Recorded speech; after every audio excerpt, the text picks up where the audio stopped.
নমস্কার বন্ধুরা, আশা করি তোমরা সবাই খুব খুব ভালো আছো। আর আজকে ছোট্ট একটা এঁচোড় নিয়ে চলে এসেছি। এঁচোড় দিয়ে আজকে পুরো একদম একটা ইউনিক রেসিপি বানাবো। তোমরা ভিডিওটি শেষ পর্যন্ত দেখতে থাকো। দেখো, প্রথমে এঁচোড়টাকে কাটার জন্য হাতে ভালোভাবে সরিষার তেল মেখে নিলাম। তারপর ছোট্ট ছোট্ট করে কেটে হলুদ জলে দিয়ে ভালোভাবে ধুয়ে তুলে নিলাম। তারপরে প্রেসার কুকারের মধ্যে এঁচোড়টা দিয়ে পরিমাণ মতো জল আর লবণ হলুদ দিয়ে দিলাম।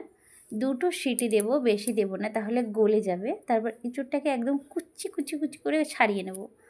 দেখো আমি কিভাবে ছাড়াচ্ছি, এইভাবে ছাড়াবে, একদম কুচি কুচি করে ছাড়িয়ে নেব।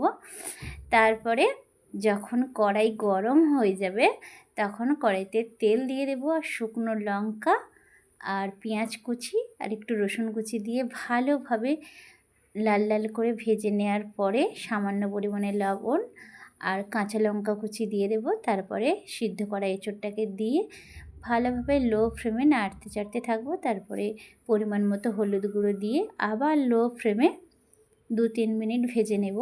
তারপরে এই এঁচোড়টাকে টেস্টি আরও বেশি বানানোর জন্য দিয়ে দিলাম সামান্য পরিমাণে সরিষার তেল।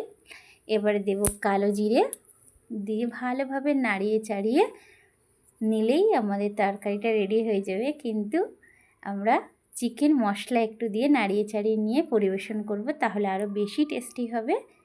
আর পারলেই আমার চ্যানেলটাকে তোমরা সাবস্ক্রাইব করে দাও বন্ধুরা। তোমরা সবাই খুব খুব ভালো থাকো। টাটা।